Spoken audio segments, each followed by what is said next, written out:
مشرق وسطی سے ایک خبر نے سب کو چونکا دیا ہے۔ خبر یہ ہے کہ ایران ابھی سے اگلی جنگ کی تیاری کر رہا ہے۔ جی ہاں، بالکل صحیح آپ نے سنا کہ ایران جنگ بندی کے دوران اگلی جنگ کی تیاری کر رہا ہے۔ ابھی مشرق وسطی میں حالات تھوڑے سے بہتر ہو رہے ہیں۔ امریکہ اور ایران کے میز پر بات چیت کے لیے ایک بار پھر سے راستہ ہموار ہونے کی کوشش کی جا رہی ہے، لیکن جو خبر تہران سے آ رہی ہے اس نے پوری دنیا کو چونکا دیا ہے کہ ایران دراصل جنگ بندی کا تصور بھلے ایک طرح سے ہو، جنگ بندی کی کوششیں بھلے کی جا رہی ہوں، لیکن ایران دوسری طرف اگلی جنگ کے لیے تیار ہے، کیونکہ ایران کو معلوم ہے کہ اسرائیل کبھی بھی اس کے اوپر بہت بڑا حملہ کر سکتا ہے۔ امریکہ پر بھروسہ نہیں کیا جا سکتا ہے، یعنی ایران کہیں نہ کہیں اس کے اوپر الارمنگ سچویشن ہے اور حملے کبھی بھی ہو سکتے ہیں۔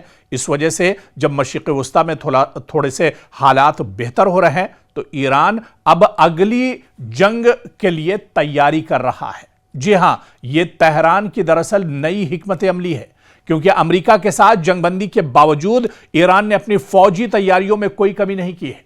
حالانکہ پوری طور سے ابھی پر جنگ بندی نہیں ہوئی ہے، کوئی اس کا باقاعدہ اعلان نہیں ہوا ہے، کوئی اس کے لیے روڈ میپ یا خاکہ تیار نہیں ہوا ہے، لیکن پھر بھی یہ کوشش کی جا رہی ہے، امید جتائی جا رہی ہے، بھروسہ ہے کہ آنے والے دنوں میں امریکہ اور ایران کے درمیان ایک طرح سے جنگ بندی ہو سکتی ہے۔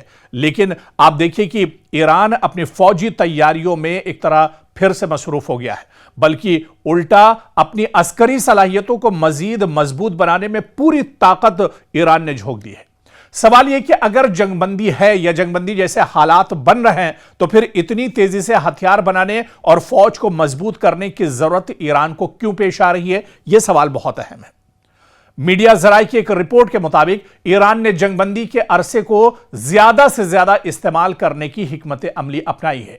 اس سے پہلے امریکہ اور اسرائیل کے درمیان جو جنگ تھی اس میں جو جنگ بندی ہوئی، اس سے پہلے اسرائیل کے ساتھ جو جنگ بندی ہوئی اس میں بھی ایران اطمینان کے ساتھ نہیں بیٹھا، ہاتھ پر ہاتھ رکھ کے ایران نہیں بیٹھا، بلکہ ایران دراصل جنگ کی تیاریوں میں مصروف رہا۔ اور اب جب مشرق وسطی میں حالات بہتر ہو رہے ہیں تو اب بھی ایران جنگ کی اگلی یعنی مستقبل کے لیے تیاری کر رہا ہے۔ رپورٹ میں دعویٰ کیا گیا ہے کہ تہران نے میزائلوں اور ڈرونز کی تیاری کی رفتار میں اضافہ کیا ہے، فضائی دفاع کو مضبوط بنانے پر کام کیا اور ان فوجی تنصیبات کی مرمت شروع کر دی ہے جو حالیہ حملوں میں متاثر ہوئی تھی۔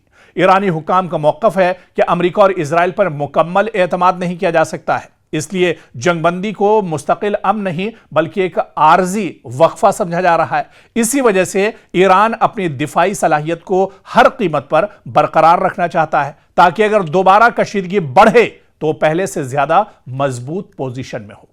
دوسری جانب سفارتی محاذ پر بھی سرگرمیاں جاری ہیں۔ قطر، عمان اور دیگر علاقائی ممالک کے ثالثی سے امریکہ اور ایران کے درمیان کشیدگی کم کرنے اور ابنائے ہرمز میں بحری آمد و رفت بحال کرنے کی کوششیں جاری ہیں، لیکن ابھی تک کسی مستقل معاہدے کا اعلان نہیں ہوا ہے۔ دفاعی ماہرین کا کہنا ہے کہ جدید جنگوں میں صرف میدان جنگ ہی اہم نہیں ہوتا بلکہ جنگ بندی کا دور بھی انتہائی فیصلہ کن ثابت ہو سکتا ہے۔